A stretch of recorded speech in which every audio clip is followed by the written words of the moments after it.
Welcome to the first day of the rest of your life. My name is Andy Zaremba, and again, I'm flying solo behind the helm. But as usual, we are recording here out of 70 West Cordova Street here in Vancouver, British Columbia, Canada, out of our business, Floathouse. And if you have no idea what our business Floathouse is, you can go to our website, Floathouse.ca, and there's all sorts of amazing information about what flotation therapy is all about. But essentially, I was talking to the guest today a little bit about floating before the podcast. What we do is we create an environment where we minimize sensory input coming into your body. Of course, there's always going to be sensory input. You're going to always feel the water. There's going to be a little bit of air. You're not toning down your own senses, but we're eliminating distractions from the outside. And it's an interesting twist on meditation, because when you're meditating at home or maybe at a park, or you're doing a yoga class, you're going for a nice mindful walk, there's a lot of stuff going on around you. If you're in the city, there's sirens, or there's dogs barking, there's birds chirping, or there's beautiful scenery to look at, all of which could be considered distractions. However, when you go into the isolation tank, all that is gone. So you open your eyes and it's just blackness, right? So what that does is turn your awareness completely inward. Everything that's happening inside the flotation tank is literally a reflection of you, because everything's coming up within you. It couldn't come from any other place. Anything that you feel, the emotions, any thoughts that you have, bodily sensations, these are all within you. And it really is great for a mindfulness practice, because it can help you attune into what's coming up for you. A lot of people use it for the introspective nature of it. Again, when you're meditating, as you know, if you've done it, there's a lot of thoughts that are going to be swirling around in your mind. And as they come up, I find, especially if it's a thought that comes up repeatedly over and over, a lot of times it's something that I have to attend to in my life, or if it's something that is bothering me or something like that, I try to look at it, and I look at it from different perspectives and say, well, why is this coming up for me? Why is this bothering me? Am I thinking about it the right way? And I try to process those thoughts as opposed to just pushing them aside and ignoring them. So there's the introspective and meditative aspect. Plus, there's also like the relief you get from just the zero gravity effects of the water, the great for your joints and decompressing your spine, and then just the general stress management. We actually get this very strong parasympathetic response while you're in the float tank. And what that is basically the opposite of the fight or flight response. So they call it rest and digest. And this is when your body is actually in recovery mode. So you're resting, you're recouping, you're relaxing. It's switching off the stress response a little bit, and gives your body a much needed break from all of those stress hormones, especially if you're in a city, especially if you're a type A like myself, or like our guest today, probably. I'm guessing you're a type A. But, we're always on. So anytime to decompress from all that is another reason to float. There's lots of reasons to float, but those are just a few. And if you'd like to give it a try, you can use the promo code Vancouver Real, and that will get you 20% off a single float. Also, I have my own personal coaching and consulting practice. I do personal coaching for anybody who is interested in looking at their life and getting their life moving in a positive and good direction. I'm pretty good at doing this kind of work simply because I've been doing it on myself for a very long time, and it's been a long journey for me. Even for me to be sitting in front of this microphone talking today, it took me a long time to get here, and it's an ongoing journey, and it never really ends. That's the interesting thing about it. But I'm pretty good at looking behind the cracks and the crevices and seeing what's really going on with people, and also just letting somebody voice their opinions onto a canvas that is relatively unjudgmental. I think that talk therapy aspect is huge, and just to be heard sometimes is enough. So if you're interested in that, and I also do small business consulting as well. I mostly specialize in brick and mortar things, but I'm pretty well versed in marketing as well. And if you're interested in any of that, you can go to my website, andyzaremba.com, and book a free consultation. There's an app or a link right on my homepage that will take you to a booking page. So that's andyzaremba.com. And also, I am the area director for Man Talks Vancouver, and we have two events coming up in the new year, which I'm really excited about. We have one on January 16th called New by Necessity. We have 4 amazing speakers coming for that. And the whole idea behind that event will be around this idea of making those New Year resolutions stick and cultivating good habits in the new year. Because we all know what happens. We make New Year's resolutions. We try to lose those pounds. We try to pick up a new discipline of practice, and we do it for a few weeks, and it falls off. So we're going to be talking about how to make those habits stick. And I also have another event which is tentatively planned for the end of February, which is going to be, we're going to have an ex-CFL superstar. Like this guy, I'm not going to announce him yet, but this guy's completely beast mode. I saw him at the gym today, and I said, hey, would you be interested in speaking at a Man Talks? And he said, yes. And I was like, yeah, this is amazing. So we got that one coming up in February as well. So if you'd like to stay up to date on any of our events, you can go to mantalks.com, join the mailing list, and also we post our events there and on social media. Plus, Man Talks has a really good group for men to discuss issues that are very relevant to men. So you can check out Man Talks.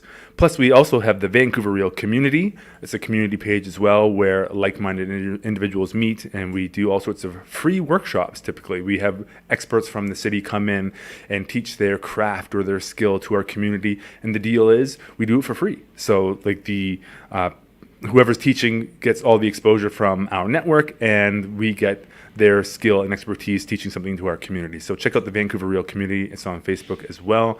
Lastly, the Mindful Mass meditation group. We have a lot of groups, a lot of websites, and Mindful Mass is basically a public meditation that we do, and we go to generally public spaces. We make a huge display of meditation mindfulness with the goal essentially to normalize meditation, because a lot of people think of it as sort of like a hippie woo-woo sort of thing.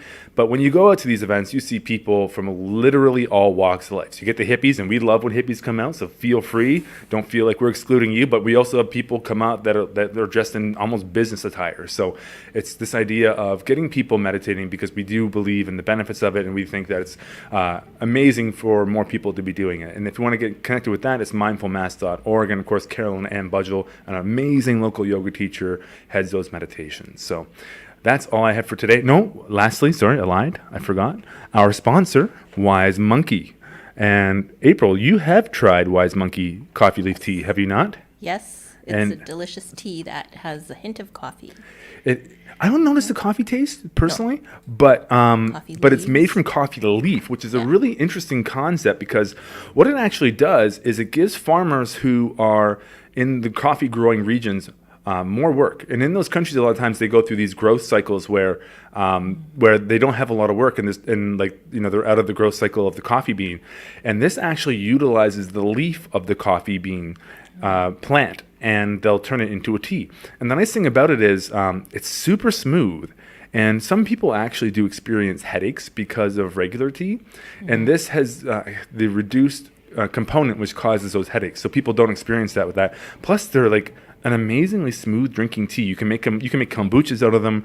You can do whatever you want. But I highly recommend them. It's pretty much the only tea I will drink. I'm more of a coffee drinker, but this tea is incredible, and it is made from coffee leaf tea, and they are Wise Monkey, and an amazing local Vancouver brand. So definitely check them out.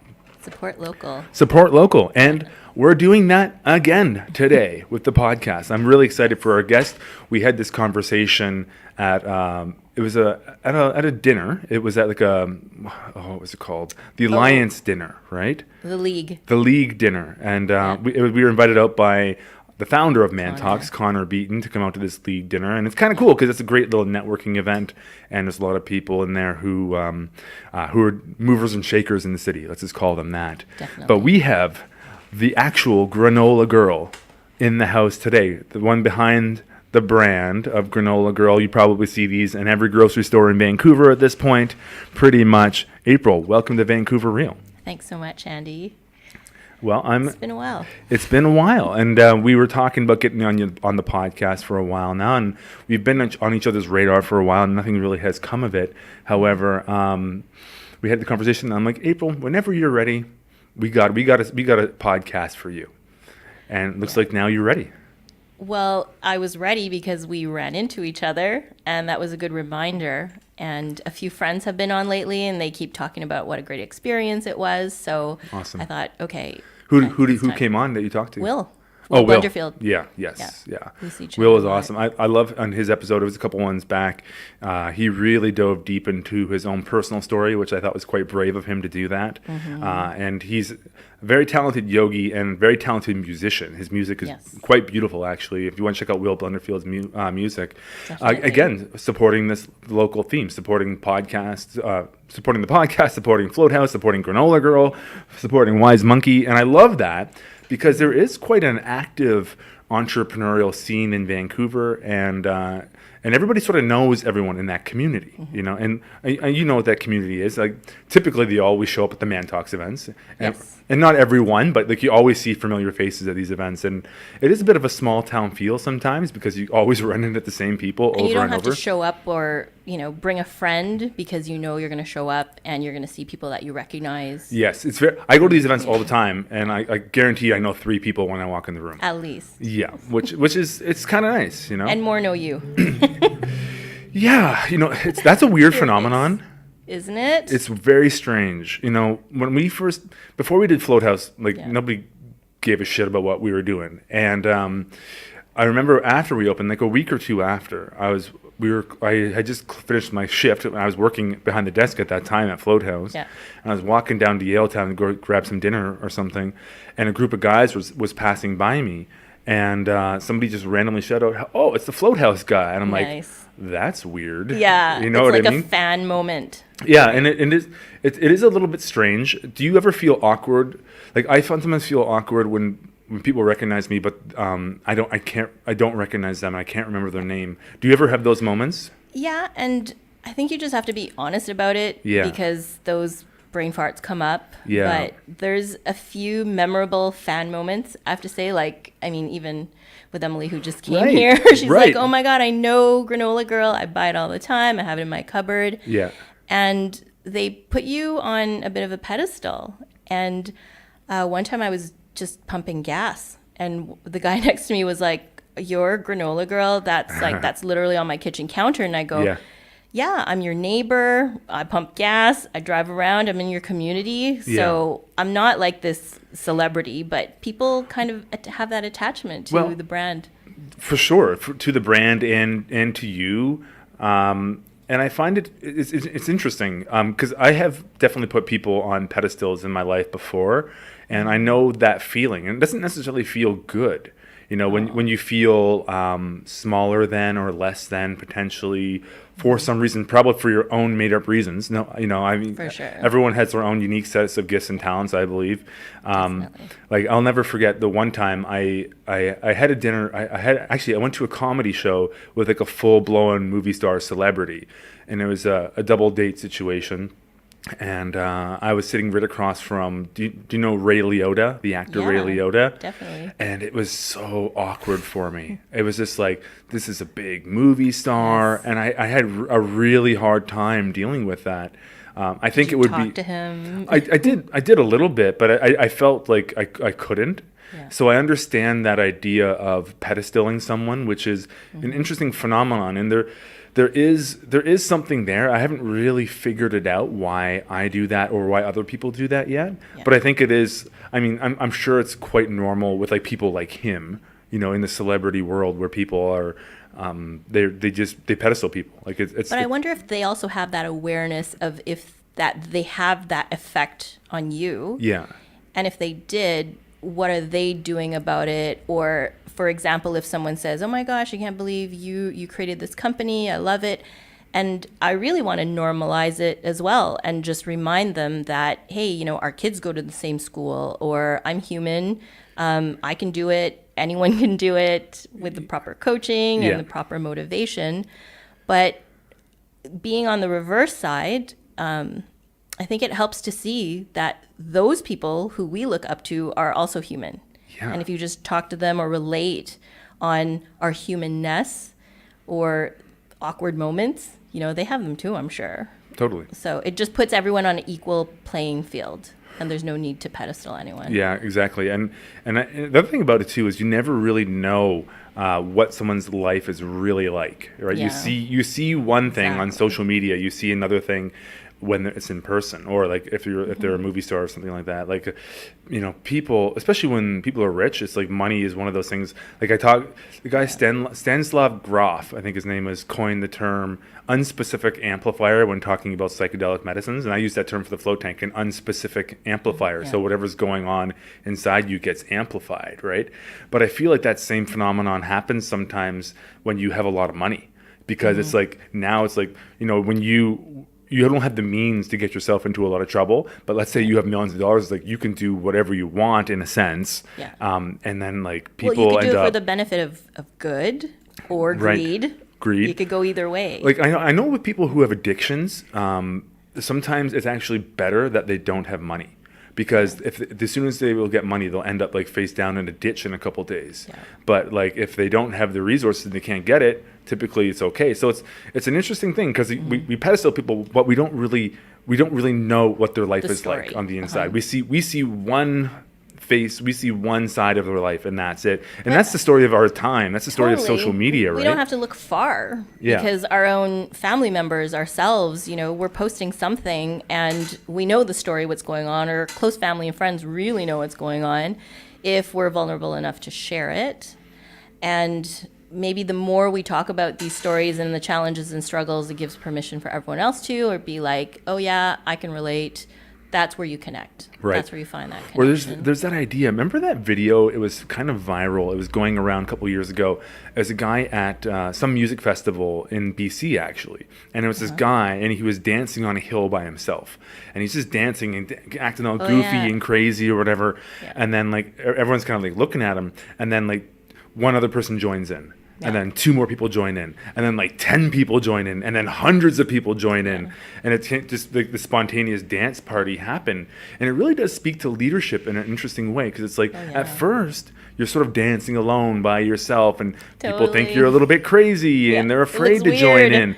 And then it's that second follower, the second one who comes along and be like, oh, I can dig this. I'm coming along with you. And now it makes it safe for other people to join as well. Totally. And then you can see how like these trends will just catch on, because all of a sudden it's not weird, it's cool, it's trending, and all of a sudden if I'm part of this now, I'm part of the in crowd. And then you see this sort of tipping point where everybody just charges in. And I feel like that's sort of the same phenomenon. And then when that leader realizes everyone else has joined on, they're like, oh, everyone's doing this, so I got to do something different now. How am I going to stand out again? And what new business am I going to start? It's true. And that is the entrepreneurial journey, which you are absolutely on. Why don't you take us back to the very beginning of Granola Girl, and what were like the beginnings like? How'd you come up with the idea? And let's go from there. Well, when you say beginning, there's a few beginnings for me. I can go way back to when I was 5 years old, and my parents owned the first Filipino bake shop in Vancouver, named after me, called April's. Nice. So that's probably where the plant was seeded for my journey with food and food products. And because they were the first, or one of the first Filipino families, it would be a place where people could gather for new immigrants who are coming, who wanted to find, their traditional baked goods. Right. So a community gathering place. Exactly. Yeah. And as a young kid, I would see this, not knowing what exactly was going on until now, when I look back on my upbringing and how my parents brought people together and how community was formed around food. Fast forward a little bit later, I start working in Vancouver restaurants and bake shops, honing my skills, being a professional baker. I had a wedding cake business for 12 years that I did from home. And when my kids were growing up and all I could do was see them on weekends and evenings and summertime, I decided that I had to switch to a different product that wasn't so seasonal and wasn't so hands-on. Mm-hmm. So working with a nutritionist and personal trainer who, presented a few ingredients to me and gave me the challenge of creating a healthier food, a more nutritious food that was suitable for after workouts, something that wasn't wedding cake or brownies, something that we consumed on a daily. That's not a health food? Get out of here. Depends what kind. Maybe got some avocado brownies. You know what I like? I like the vegan chocolate cake from Whole Foods. So good. Oh my gosh. There's a lot of great vegan pastries out there, sometimes even better. Mm-hmm. Like I'll make a gluten-free chocolate cake that tastes better than regular ones. Although that might not still be healthy though. Sugar. Yeah. But anyway, so the goal was to create a healthy product. Yeah, a healthy product that could be scalable. Because if I'm making a wedding cake, I'm the only person there. I might have an assistant. I'm delivering the cake. It was really hands-on, really stressful, and you could only do so many per year. Yep. So Absolutely. I had a business partner who worked at Whole Foods, and she said, they're really open to inviting local manufacturers for new products, and they want to support local.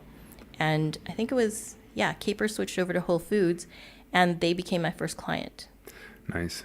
So from there, a lot of doors opened because, there was it a health food craze? Like, are people just exploring healthier options? Whole Foods was booming. They were getting busy.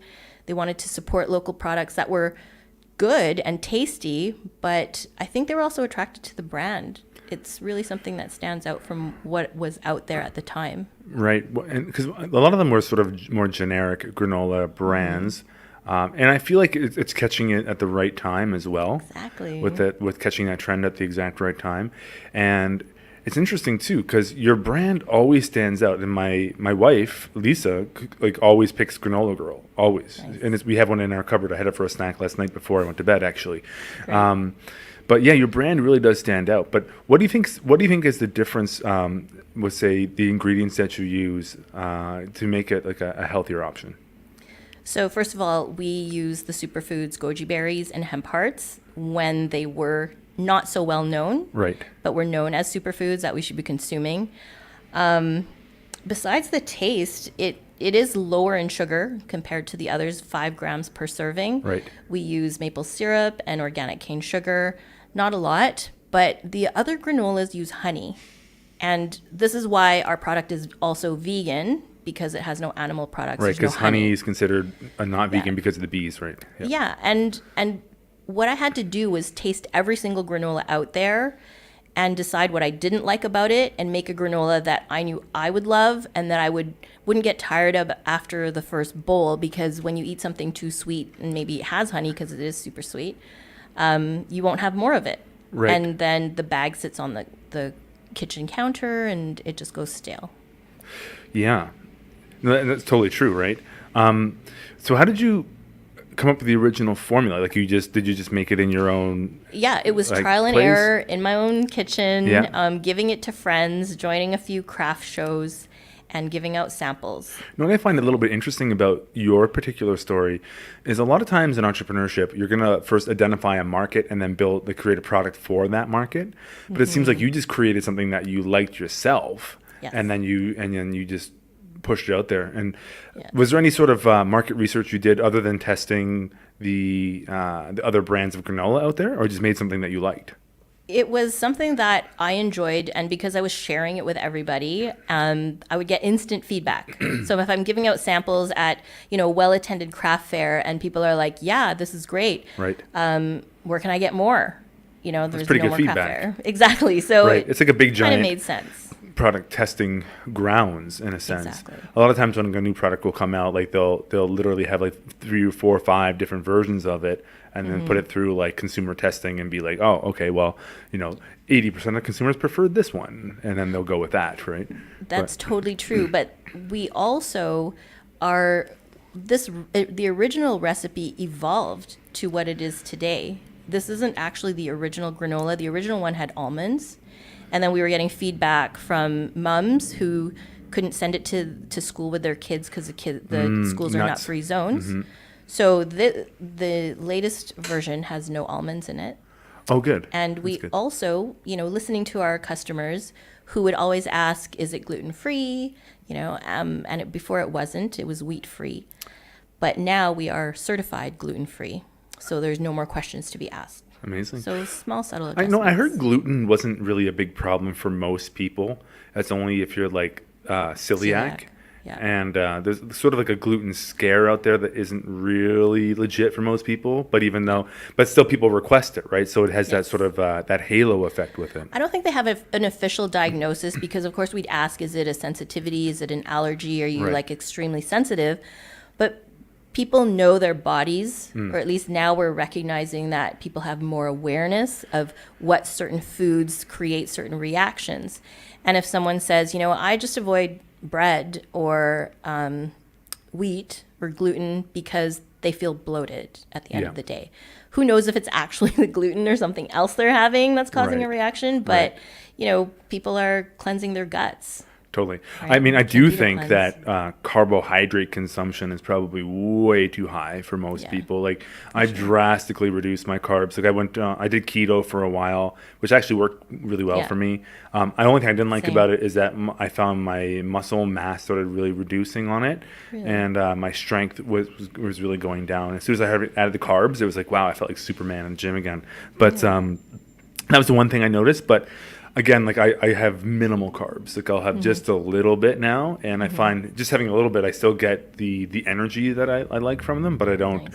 get the negative consequences of eating too many carbs. Which You're are probably not that guy at the party who's like, oh, I can't eat this and that. generally Like, not. You just no. When I was doing keto, I was that guy for a while. You were that guy. Which was a little bit. I felt a little awkward doing that and be like, yeah, sorry, I'm not going to eat your beautiful meal that you worked hard to prepare for me. Like, Yeah. So that's a little, But then I was like really stuck to it, and I had my reasons for wanting to try it, so that's why I was okay. But did a little stint yeah, too. I mean, you gotta do what you gotta do sometimes. But what was one of the bigger challenges you had when launching your product? What are some things you had to overcome to get it out there? Well, I do remember one of the biggest questions, or two, I should say, is why is it called Granola Girl, and why is it pink? Oh, Like, I was going into a male-dominated industry, which was the retail groceries. All the buyers were men, and they hadn't seen anything like this before. So it was new to them, and I think the questions just arose naturally.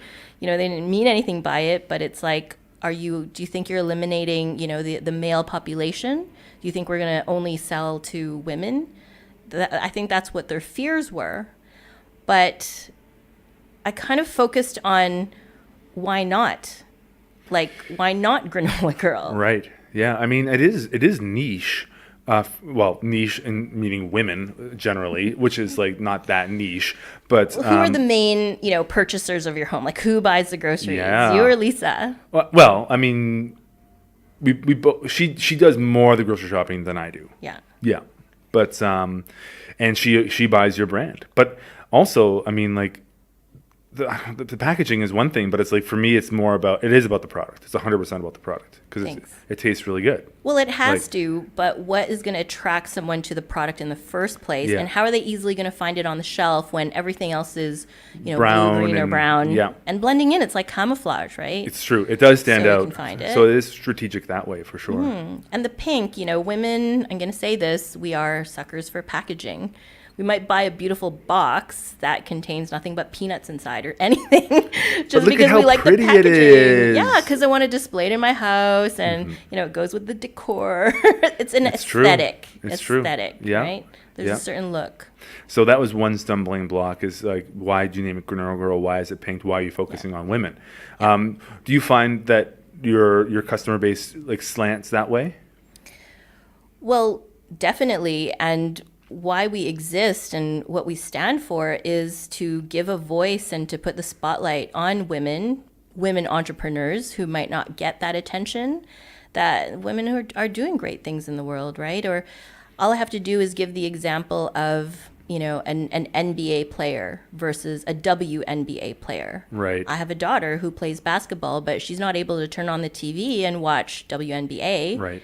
as easily.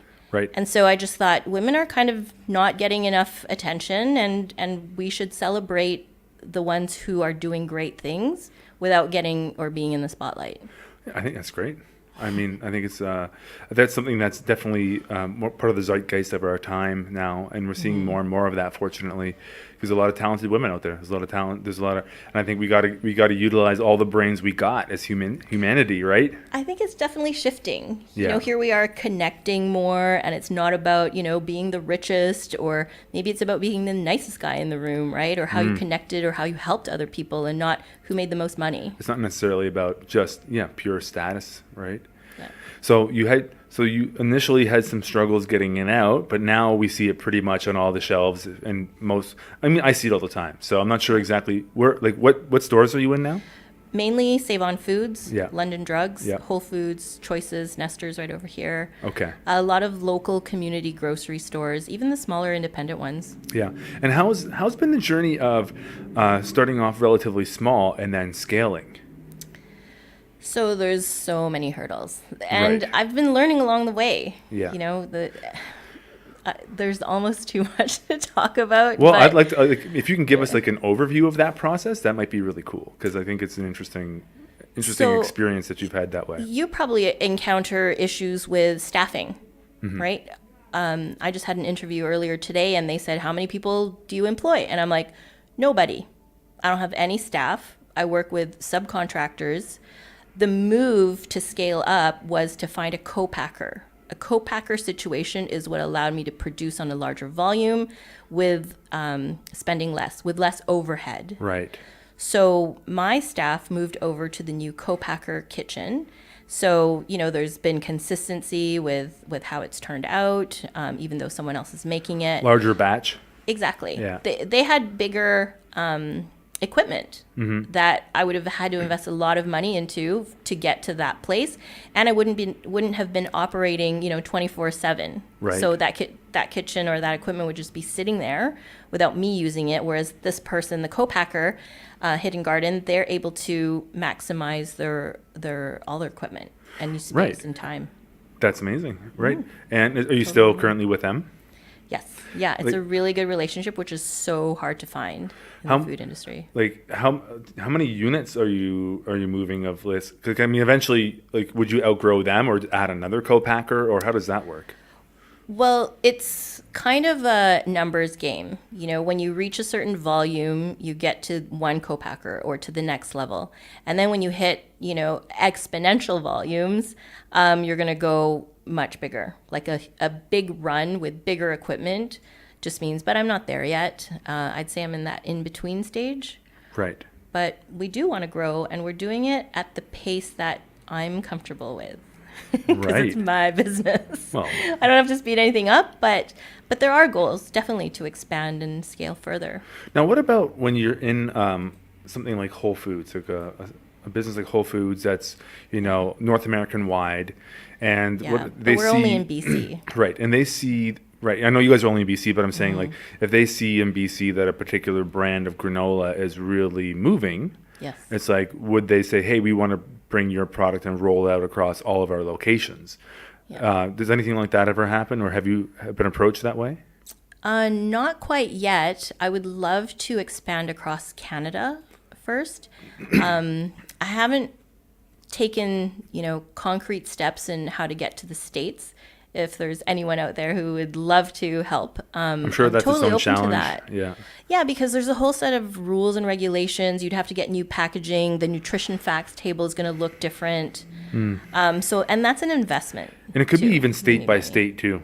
Exactly. That's the other thing. They go like- by region, actually. There's the Pacific Northwest region, Right. and then each province has their own buyer, I guess. Right. Like when we were putting together our franchise agreements for the U.S., it was a huge document that we were having created because it needed to cover all states, and we haven't finished it because it's too expensive and we're not expanding to the states right now. But like the franchise in, say, New York State and California State are the strictest, which is the places you want to go first, probably. Yeah. But like you really have to have your ducks in a row if you're going to franchise in those states. If not, they could be like, no, you're not allowed to operate in our state. Yeah. So you have to have it really done well. And so do they do that because you're Canadian, or it doesn't matter? I think they just have tighter franchising regulations in their states.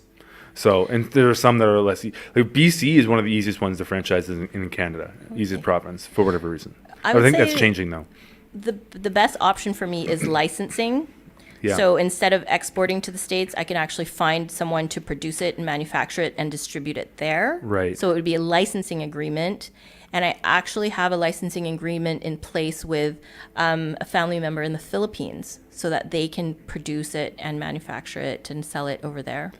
Interesting. I think the whole thing is like, I guess you would have to probably show them like a sales track record and be like, this is what we're doing in BC. Yeah. And maybe the challenge there is, if I'm just sort of thinking, is that you are known in Vancouver for your brand, and therefore it has like a local feel to it. You have a lot of people that support your brand and know who you are that way. Yes. Now, if you go to a different country, we don't have that. You're not local. Right. So it's like, does that affect like how somebody might perceive your product in terms of its sellability in those places?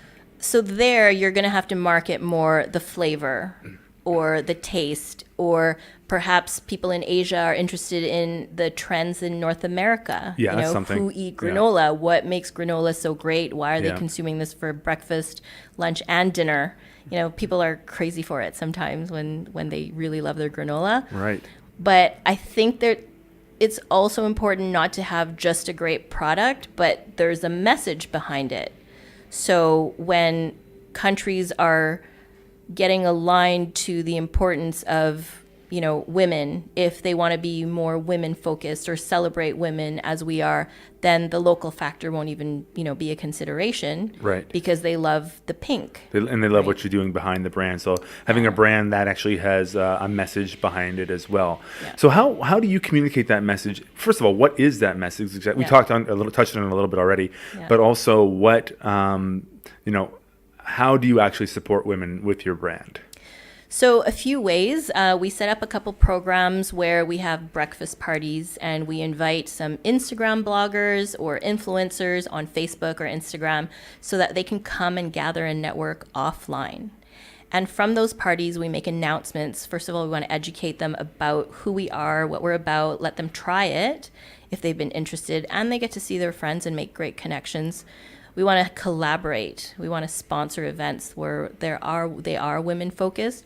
But from that group, we also get to select Granola Girl ambassadors. So these are the girls we also might want to feature on our social media to tell the community, what great things they're up to.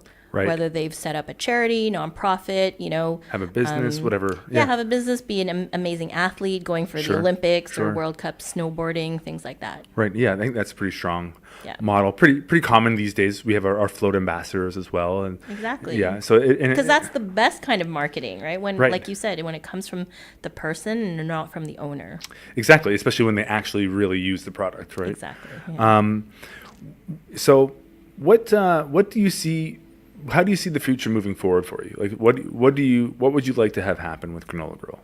So I make this declaration that we would love to be a global granola empire. There you and go. If you could be our granola overlords. You'd be the matriarchy of granola. Exactly. But it's really just my vehicle. Food is my vehicle to send a positive message out into the world. And I have a friend, Manpreet, who's in Croatia, and she's just, sending messages back to me, and they're like, these women are so oppressed. They can't be taken seriously as business women. I'm like, well, send granola over there. We'll cheer for them. We'll show up. We'll rally behind them. Right. We are the community that can help uplift, support, inspire women to actually move forward. Especially in other regions of the world as well, because I'm sure it's even harder in other places than it is here. Definitely. They're going to be way behind us, following this, not trend. I don't want to call it a trend, but this time of it's a time of change. Change, exactly. It's change, It's just like, I think that things have gone a certain way, and now, as we learn more as human beings, we're shifting and evolving as well. And I think, I feel like, and actually the data would indicate in a lot of ways that things are all moving in the right direction. Yeah. There's a lot of hope. There's tons of hope. I mean, human beings are resilient. Human beings are really, I think people have a lot of anxiety and things like that because we try to shelter people from the world as opposed to reminding them who they are. Right? Mm-hmm. Human beings are not weak creatures. We've survived a lot. I'm not sure how many billions of years we've been around. Think about just surviving as a species on this planet. Yeah. Like we are not weak, and we can tolerate huge amounts of suffering if we need to survive. Like the will to live inside of a living organism is so strong, and we think that sometimes you got to protect everybody from the world, when really we are like strong enough to handle what's going on out there. Yeah. And that's, I think, a complete mind shift when you're like, no, like I'm not a weak individual. Like I am the product of millions of years of evolution that got me to this place, Well, right? that's good. I love how you see it that way from that point of view, because there's a lot of people who think the opposite. They're like, oh, the world is ending. We're not going to live longer. We're just There's like, a lot doomed. of doom and gloom. And here's the thing. It's not an uncommon trend. There's been doom and gloom sayers always. Yeah. Always. And so far, they've all been wrong. Yeah. Right? We don't want to listen to them. There's all sorts of things. Now, look, is there a laundry list of problems going on in the world today? Totally. Absolutely. But I have a lot of faith and belief that human beings are resilient and smart and resourceful. And I think that we are going to get through it just fine. Of course, there could be some growing pains. Of course, we might have to make some changes in how we're doing things and how we live our lives. But at the same time, to think that we're in dire straits, maybe in terms of, like, say, environmental things, we could be. Yeah. But at the same time, I do see a lot of hope. Like, I was at this conference with David Suzuki was speaking there. Mm-hmm. And there's all these also government regulators and people who are very active in the environmental space. Yeah. And everything is moving in that direction already. So it's like, like the infrastructure is getting put in place. Like all of the green technologies are coming. You know what I mean? So is it happening like tomorrow? No. Yeah. But you think about like North America, just as North America, it's a giant ship. Oh, yeah. And if you're going to change the trajectory of something that big, it's going to take a little bit of time. But it's happening. You know what I mean? And yes, there is a race against the clock, like with global warming and that. But the thing is, from what I understand from global warming too, is that the Earth is going to continue heating for the next 50 years, regardless of what we do, right? And not to say that that's an excuse at all, because you have to minimize carbon changes. For sure. And they also say overpopulation.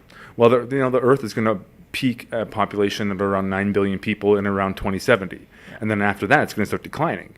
So the population isn't, when they say there's too many people, it's like, yeah, well, we could probably handle the people that are coming. Yeah. And it's also going to reverse the trend. In fact, one of the reasons it's reversing is simply because as you lift people out of poverty like we're doing, we have less and less children.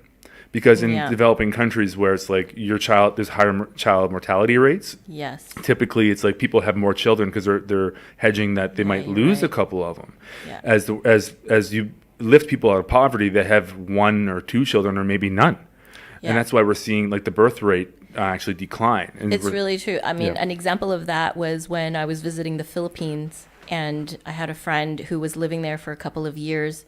And we said, look at all the kids who are impoverished. They're on the street. There's 5-year-olds carrying babies, asking for money.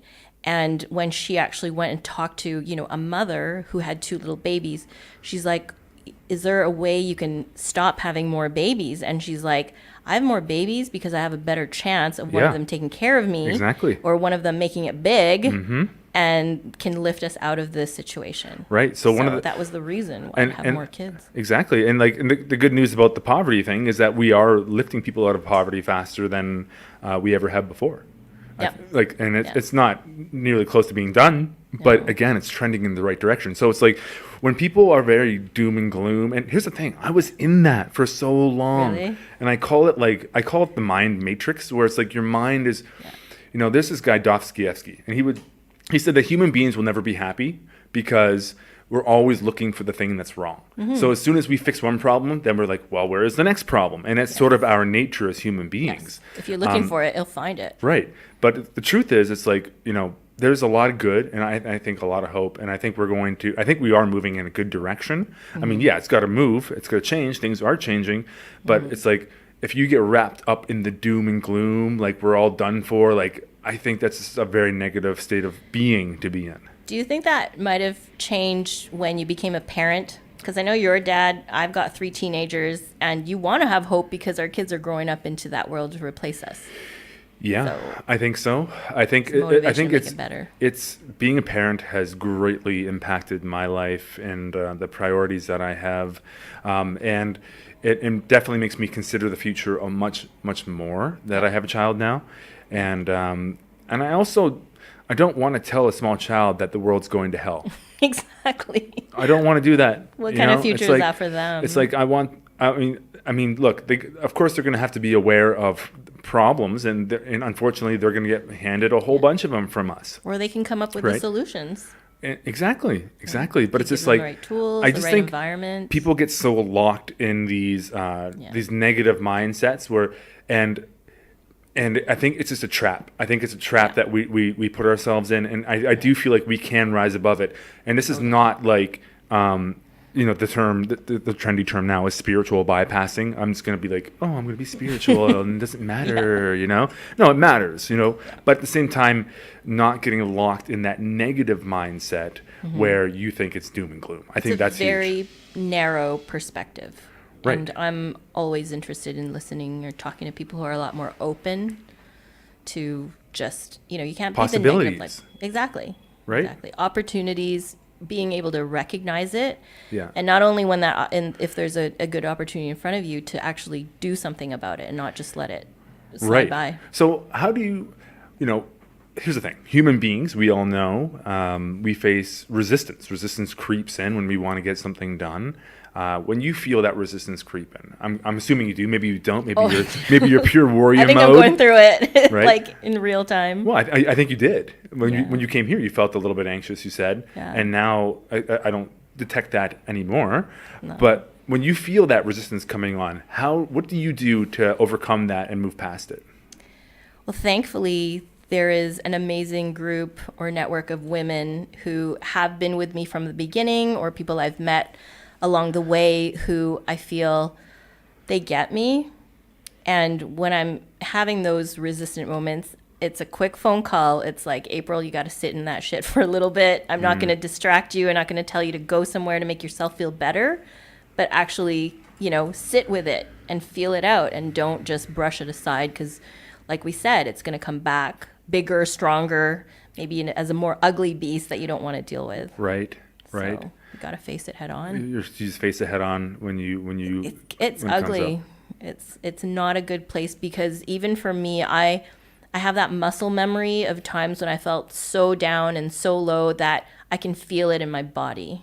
It's not just in your head anymore where you've got that mind chatter, but when it gets so deep that it's in your bones and that you can feel it starting to resurface. Yeah. Those were dark times. Right. And I guess I survived. I'm still here. Of course. It also gives you the tools to help other people when they're at that point. But along the way, I've amassed a handful of tools, I would say, besides, not only meditation or various forms of meditation, but moving meditation. Right. Yoga is great. There's always a take it to the mat kind of mentality that I've really embraced. Right. I love it. And I'm not even a person who can take a walk by myself. Those dark thoughts can creep up and just ruminate in my head. So I find it very easy to get easily distracted. So whether it's what do you mean by distraction? Like the social media? Yeah, social media, going to events, going to workshops. I remember you had personal a podcast. Development seminars. Oh, junkie. Right. I called it a workshopaholic. That's a real thing. And that's when there's a fine line between, I'm doing personal development and then I'm attending every single networking workshop. And you actually pointed this out. I saw an interview you had with Chelsea, and you're like, April is everywhere. I've seen her. She's like, right, yeah. And I remember that. And I go, where was I, or where was my mindset at that period of my life? And really, I might have looked like I was hustling, and maybe I was, but deep down inside, I think it was a way of distracting myself from what I didn't want to face. Sure. So that's like, to you, that could look like, oh, wow, she's putting herself out there. She's networking, blah, blah, blah. But you never know what's going on behind the scenes. Well, Gabor Mate talks about this quite a bit. And he would talk about how he would avoid some of his family life. And I think he talked about this on our podcast. And we interviewed Daniel Mate as well. He'll be released just before this one, his son. Yeah. And Gabor would distract himself with work. Yeah. And he would neglect, maybe neglect's a bad word, but avoid his family because he would just get so caught up in his work, and he was always available. He was always available for his clients, but maybe not always available for his family the way he wishes that he was. Like the founder of London Real, the podcast that we're based on, actually interviewed Gabor recently. And he said that, and he's a very ambitious guy, very type A, so the type, right? Yes. But he said that when he went on a family vacation, it was like for a week, and he didn't know what to do with himself. And he literally left his vacation and flew back to London to go back to work. Wow. Which is familiar. So it's like you can get really lost in work. You can get really, that workaholic thing is a real thing, because it's like you could bury your head in as much work as you want, right? Totally. You can do that, and then everything else just passes by, And you're denying, what you're feeling. You're really brushing it aside, and you're not willing to look at what is it I need to face? What are the questions I need to ask myself and sit with? Because that could be terrifying, right? Could be. Well, nobody wants to look at their look. Nobody enjoys an encounter with the shadow side of ourselves. Yes. Right? Are you familiar with this idea of the shadow? Yeah, right? Definitely. And it's just like, from the Jungian perspective, they would say that the shadow exists in every single human. We all have it. It's part of how we've survived as human beings, because we had to be these badass savages for a while, and we needed that, right? Yeah. And to think that that's gone, it would be a mistake. And the shadows are things that are always repressed and unconscious, right? But we do have that thing inside of us sometimes that, like, if you're paying attention, I challenge the listeners to this. So next time you get into a bit of an argument, or you feel a bit heated, start paying attention to the thoughts that flash in the back of your mind when you're having that argument with people. Yeah. Like, pay attention to that. What I've heard is you're never really angry for the reasons you think. Well, there's that. Actually more going on behind. There's that. But then also, it's like when you're sort of in a heated argument, it's amazing. Like, so again, just referencing somebody who speaks about this quite a bit, Gabor Mate. Yeah. He was talking about Jordan Peterson, and he was and like there's this whole, in spiritual circles, there's this whole like, good vibes only kind of mentality, which I think there's some utility in that. Yeah. But are you overlooking some of the things that might be driving you? See, if it's unconscious, you're obviously not looking at it because you don't know, because it's unconscious. Yeah. But there are drivers that are beneath the surface, which could maybe manifest in different ways, like maybe not overtly aggressive, but maybe in passive aggressive, or I'm just not going to call that person back, or I'm not going to, whatever subtle ways that sort of creeps in there in your life. Well, you can definitely do it intentionally, but if something's got to come up at the time it needs to, I feel a situation is going to happen to make it come up, to almost force you to look at it. That's the thing. Right? That's the thing. There's no prevention. So it's like, or not trying to make the unconscious more conscious. It's like, Carl Jung said, he's like, the first step towards enlightenment is to encounter the shadow. Yeah. Right? So it's like when those stressful moments come up, you're not going to act on those impulses that you might have. Yeah. Because you're aware that that's inside you. Like Gabor in this interview, he even admitted, he's like sometimes I even have murderous thoughts.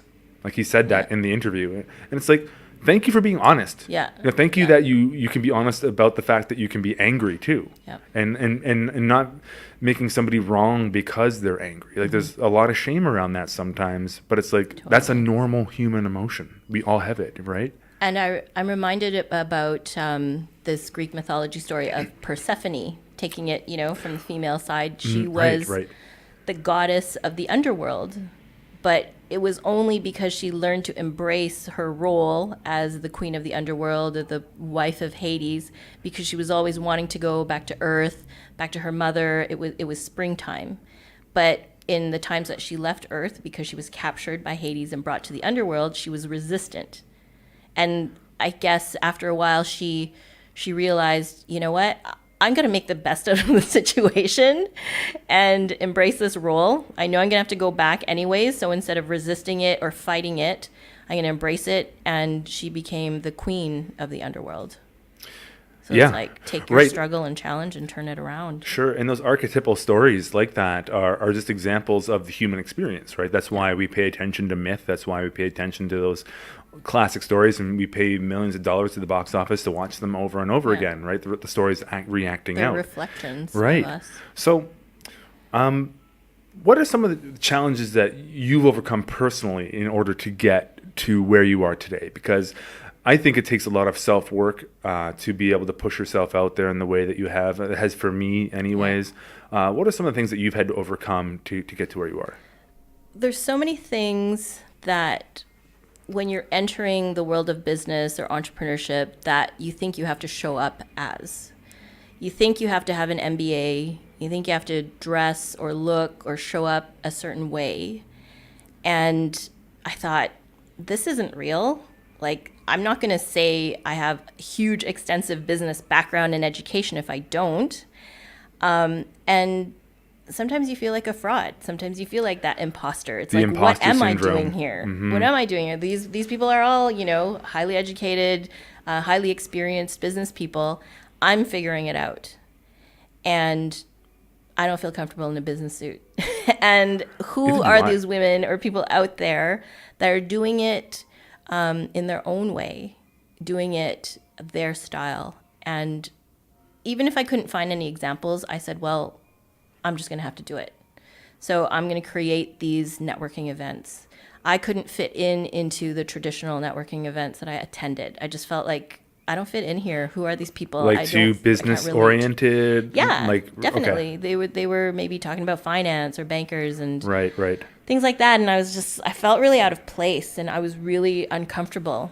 I feel like that might be a common affliction for entrepreneurs like you and I, because I've sort of stumbled my way through it as well and learned as I've gone. Yeah, you're not part of the right? mold. And it's like, I didn't go to business school. Obviously, I learned everything literally from doing it.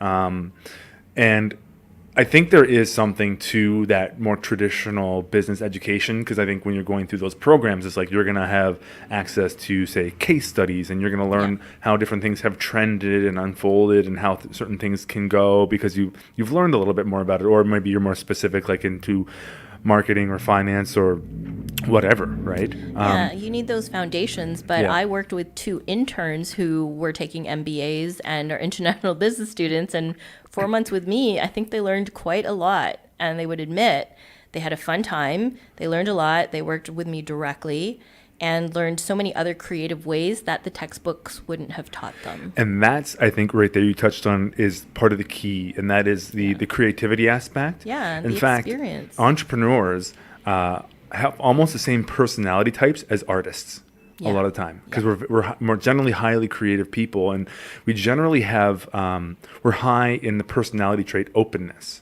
So there's the big 5 personality traits, right? It's this ocean: conscientiousness, extroversion, agreeableness, and neuroticism. And that's the big 5 personality traits. Okay. That's just the big 5 personality traits. Yes. But entrepreneurs and artists typically are higher in trait openness. Like I'm typically, I've taken 3 different tests to find out what I'm like. And I've found that I'm either like in the 80th to 90th percentile in terms of trait openness, and that's been consistent over different tests. Yep. And that trait openness is directly linked to creativity and also intellect, not necessarily IQ, but your interest in abstract ideas. And people who are high in openness, like again, creative, interest in abstract ideas, we're always out there poking around and exploring. Right. Yeah. And that's how we can come up with ideas. And that's, obviously the type of person you are as well. So, those MBA students, they fit the mold, and they're conservative potentially, and they're very good at what they do, but they might not be an entrepreneur. Right. Yes, so I think exactly. there's just differences again. And I love bringing that experience to students who are in that phase of deciding, am I an entrepreneur? And I go, I think if you're an entrepreneur, you clearly know it, because you start working for someone else and you don't last very long and you're wondering, what am I doing here? That's probably more of an entrepreneurial mindset. Do you have trouble working for other people? I've tried to work for other people and, obviously had jobs. But what I found was I would always look for situations that I could correct or think, how could this be done better? And I wouldn't tell them necessarily, but in my own mind, I'd go to work and I'd think, they're doing it this way, I would do it this way. And maybe there were conversations about it, but I just found myself, and that's our mindset, right? We look for problems and we're problem solvers. We like to offer solutions. We don't just whine about it or, get a team complaining about things. It's like, just get it done. Yeah. And I found maybe other business owners weren't so open because it was their business too. And they're like, well, this is the way I want to do it. And if you want to do it that way, you have your own business. Interesting. Yeah. I wonder if you're lower in agreeableness. Well, I'm definitely open-minded, I would say, but Yeah. you love those strengths finders and gifts Totally. like that. Yeah, so Absolutely. I definitely have, it was vision, woo, winning others over, futurist, so always like living in the future. What can we Right. do? What's going to be next? Innovative. I think those are all typical entrepreneurial traits. Definitely. So people yeah. can do that. And another, I'm going to give you another test. Okay. Well, if you like finding out more about yourself, but this one is called Discover Your Sacred Gifts. And this That is something sounds I'm training interesting. about. Yeah, Is I it a think you'd really website? like it. No, it's actually a training program that I'm taking part in now. We're like in week 2, and I'll be certified as a Discover Your Sacred Gifts guide Okay. by the end of January or February of next year. That sounds cool. But I'd love to share the information with you so that you can discover what your sacred gifts are. Well, when you These are what you're graduate, born. let me know. Let's Yeah. let's do it. For sure. And I'll have to report back to everybody and be like, Yeah. guess what? I need to stop doing business and go live in the mountains for the rest of my life. I might guess some of them already because I know you're a coach, and Yeah. one of the sacred gifts is the gift of encouragement. Right. And the personality trait of someone with the gift of encouragement too is like someone who everyone feels so easy when they talk to you. They just start sharing so many things, right? Right. Because you're not judgmental. I'm not judgmental. You know, people come into my car and it's like a confessional. Like they just start sharing personal And things I that's didn't such even a, ask. a great thing to allow people to Yep. do. You know, that's Yeah. one thing that if there was any like good things that came from organized religion, it might have been partly. Well, there's a lot of good things that came from it, partially, but there's also the negative aspect of organized religions, of course. But like that idea of confession, right? Yeah. That idea of confession is really lost. Of just being Which is like talk therapy. it is. It's like, okay, I fucked up here. I did this Yeah. wrong. I was an asshole here. What do I got to do? Okay, go do 70 Hail Marys and you're good. Okay. thank Yeah. God. I'm glad I can resolve this. You're going to issue. heaven. Right. You know what I mean? But I think that, again, like letting people unload whatever it happens Yes. to be that's heavy on them. And just, and again, not even necessarily offering advice, just like letting them talk and being heard. And then they can be You like, don't oh, have to do anything. I feel better. You're holding a container, right? People feel safe enough to share. You're providing, you know, maybe not even feedback, but they're going to discover their own solutions to their worries or their problems, Right. because you've created that container for them to make Yeah. them feel safe and able to express. Like my friend and I will call each other and say, you know, I just need an expression session. I don't need you to fix anything. I just need you to I like hear that. me out. Actually, right? I might trademark that. Yeah, Expre- do it. Do it in our coaching, right? It's Right. like book an expression session with me. Say anything and everything that's on I your mind. like that. We just co-create. Well, I think it's your idea, but We'll put into we're practice. co-creating, right? Totally. Yeah, that's awesome. Very cool.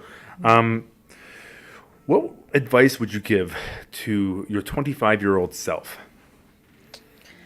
Oh gosh, you know what I was doing when I was 25? I was married and just like about to have a kid. And in those moments, I think it's very mindless. Like it's kind of at that age, I was just following what you think you're supposed to be doing as you're growing up. You go to school, you get married, you have a family, and you don't even really think beyond that. But I feel like now I'm getting beyond that because my kids are grown up. They're not as dependent on me as they were when they were younger. Yeah. So what I would tell my 25-year-old self is don't lose your identity just because of the role you're in. Like, don't forget who you are besides being a mom, besides being a wife, besides being, you know, a worker or a business person. It's like, who are you at the core of it? Because you're going to have to come back to that person and like that person after all those roles have like been fulfilled. That's really interesting. I think that's a really good point. How do you find that grounding in who that person is and maintain it across the spectrum of all the roles that you take on? Well, you know, when you're introducing yourself, right? People are like, what do you do? Who are you? What do you like? And you're like, yeah, I'm April. I'm interested in so-and-so. I like doing this. But mostly, I like to go with the guidance. Like, it's not, I could be interested in something for so long and then it's on to the next. I might say like I get bored easily, but at the heart of it all, it's I want to be a good friend. I want to be good to myself.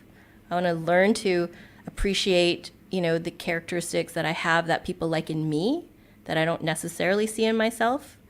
So I don't know what tools those are. It does come in meditation. It does come in reflection. But I love to read a lot of books, a lot of books that help me learn more about who I am, what I'm here to do. And it's kind of funny, like you can't just say this to anyone, right? But if I come here and I'm a light worker, or I want to be a lighthouse, I want to see the potential in others that they don't see for themselves. I want to be there to encourage others and cheer. I gotta learn how to do that for myself first. So, absolutely. That was kind of a hard lesson because I was able to do that easily for others. Right. And the work is what you do for others to yourself. Because most of the time, I don't want to operate from a place of emptiness or depletion or the empty cup. Yeah. Right. I want to fill this cup and serve others, serve my community from an overflow. Right. So when your cup is full, then it spills out to everybody else. Yeah. And I think that's such a good one, right? It's like, and it's not selfish to take care of yourself, right? And make sure that you're taken care of. Yeah. Because then you can come from a place of real love, as opposed to just like you're trying to please everybody else, and who knows what maybe your underlying motivations for that are. But when you like are fully like embodied in yourself and you love yourself and you're good and you're full, then it's like you can just give freely, right? Exactly. Yeah. Because if you don't, or if it comes from that place of depletion, then you get anger, resentment, obligation. That's not like a good energy to be in at Definitely all. not, especially when you feel like you've given so much and you didn't get it back or something like that. Yeah, or you expect something back. Right. But the guidance is, what do I need right now? Like, what is going to make me feel better, or what is going to make me feel more me? And I won't say like a specific exercise because it could change. You know how people schedule in, okay, here's my meditation. Oh, yeah. Here's I need to go to spin class. Well, in that moment, if you actually tune in and say, do I really want to go to a spin class right now, or am I doing it because it's on my schedule? Right. How about just, schedule some sort of movement or some sort of exercise. Right. It doesn't and be open to what that's going to look like in the present time that you're in. I think that's excellent advice for sure. What advice would you give to maybe younger people or anyone about money? Oh, geez.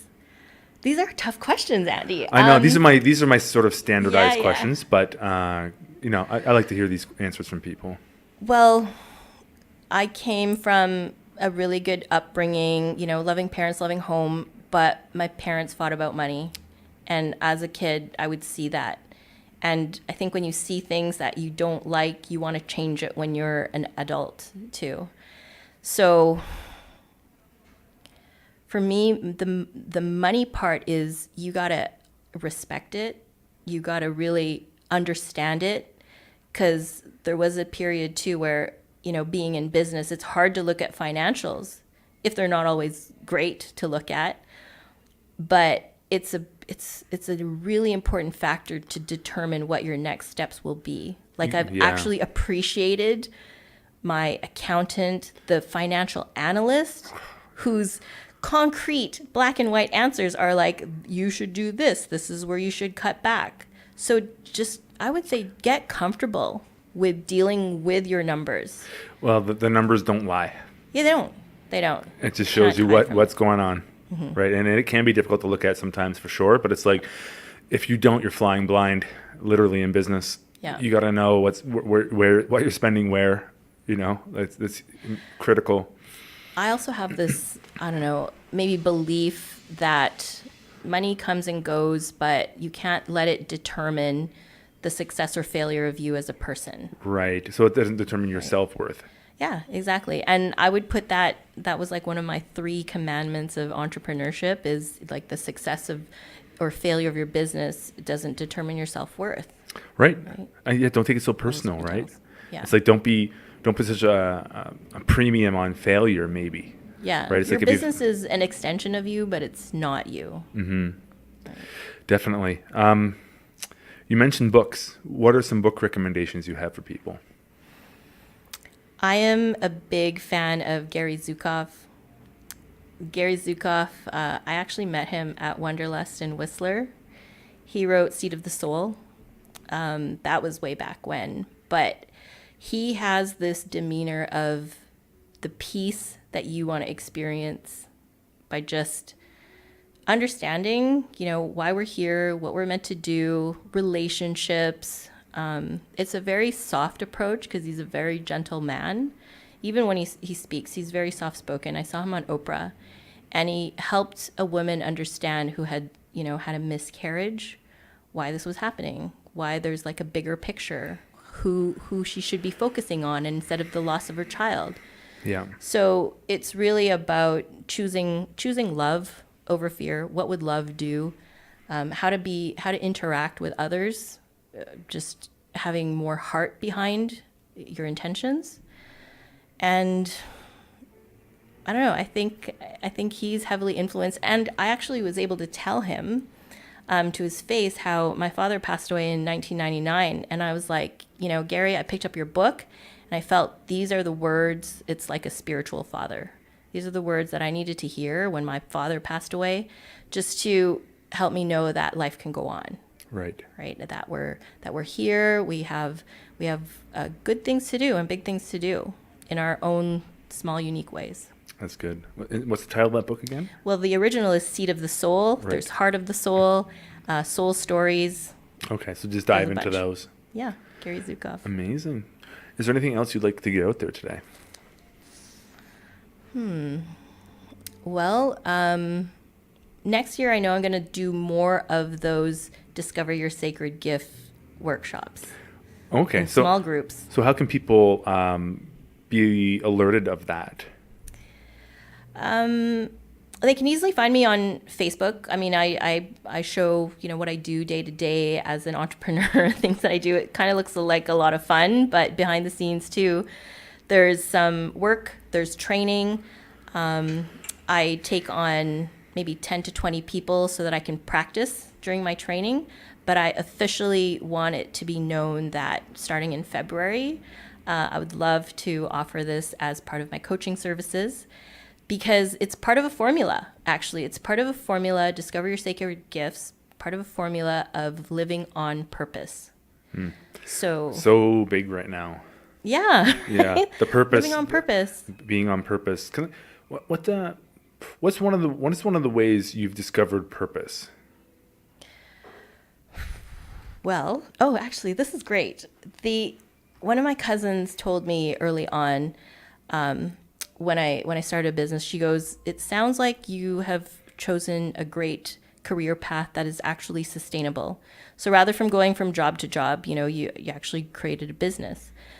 But there were two questions she pointed out. She goes, this is the formula, or these are the two questions you need to ask yourself to find that sustainable career or business. It's the intersection between two questions. What are you good at and what do you love? So it might sound simple, but really it's hard to identify, what are you good at? What are people saying you're good at? Right. Make that list of 20 things or so, or 100 things. And then what do you love? So you can make a list of all the things that you love, your kids, your dog, your pets, you love acting, you love whatever.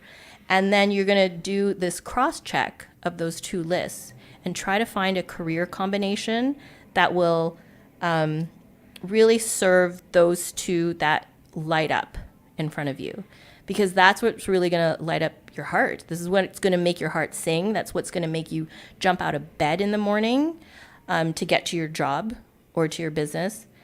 And it's going to create a more lasting career and not something you get tired of, because those are actually words and lists of things that you believe in your heart that you're meant to do and why you're here.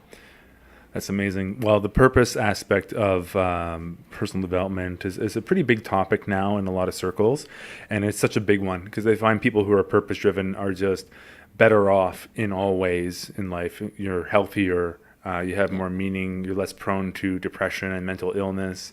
You're just, and when there's something that goes wrong in your life, terribly wrong, you have a sense of meaning and purpose that can ground you, as opposed to just saying, oh, I'm happy. You know, it's like the meaning and purpose can ground you through those really tough times and be like, yes, but it gives you something to live for. Like, for example, I think it was,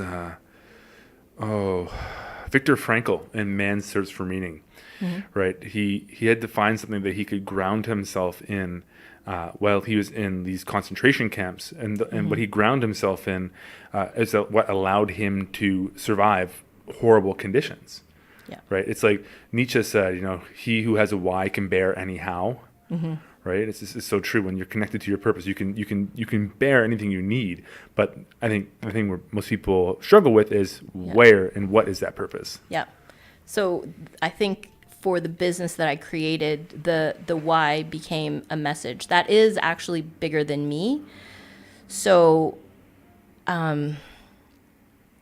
it's not done. Like there's work to do. There's more exposure that it needs. There's more women to impact and influence, and kids too, so that they can also spread the message, spread the word. Everyone matters. Everyone's got a story. You know, you can take literally anyone from the sidewalk and put them in this mic, and they've got a compelling story to tell. And I think guaranteed. Yeah, I fall in love with people I don't know. It's just like I want to know, just like you know, where did you come from? What is your story? This is really strange, but a woman who followed me from Romania actually moved to Vancouver, and we just met yesterday. Whoa. Like, she called me. She has been literally in Vancouver for 6 weeks, and she goes, I've been following you from my country, and now I'm here, and you're like one of 2 people I reached out to. Wow. And I called her. We had a phone call. I was at Kitts Beach. It was a beautiful day. And she's like, I can't believe I'm talking to you right now. And it's such a nice conversation that I'm so glad I did, because she was scared. And I go, I don't know what's so scary, but maybe I could have rejected her, ignored her. Right. And I just thought, she goes, yeah, I don't believe in accidents. Like, you're the one person I reached out to in this brand new country where I don't know anybody. And I think she feels like she's going to meet a lot of great people or make new friends. So that's amazing. Yeah. Well, April, you're doing a ton of great work in the world, not just creating amazing tasting granola, but also impacting lives as well. So thank you so much for sitting down with us today. We should definitely do it again. I'd love to. Yeah, absolutely. And people can connect with you. Your website is? So it's thegranolagirl.ca. Yep. And I also have my own personal website, aprilmaybellia.com. Perfect. Very simple, short and sweet. Yeah. And speaking of connecting with people, if anyone's interested in becoming a guest on the show, you can go to my website, andysrumba.com, and I have a form. It's a Google form you can fill out. That's how we go through some of our guests, unless I invite them on personally. But I'm always looking for new guests for the podcast and for Man Talks. I'm looking for speakers at Man Talks as well. You don't necessarily have to be a man to speak at Man Talks. Newsflash. You could, but you know, we're looking for anybody who's got a really great story to share or some amazing knowledge and wisdom to share as well. So thank you all for listening today. If you like what you heard, please give us a rating and review on iTunes, YouTube, or Stitcher. You know, like, comment, share, all the good social media stuff. And if you want to come for a float, you can use the promo code Vancouver Real. That will get you a 20% discount, and you can book that through Floathouse.ca. And of course, if you want to connect with me personally, you can book a free consultation at andysrumba.com. And if you'd like to learn more about the podcast, visit vancouverreal.tv. And I think that's all the websites. So good. Yeah. So thank you all for listening. And until next time, to whatever is.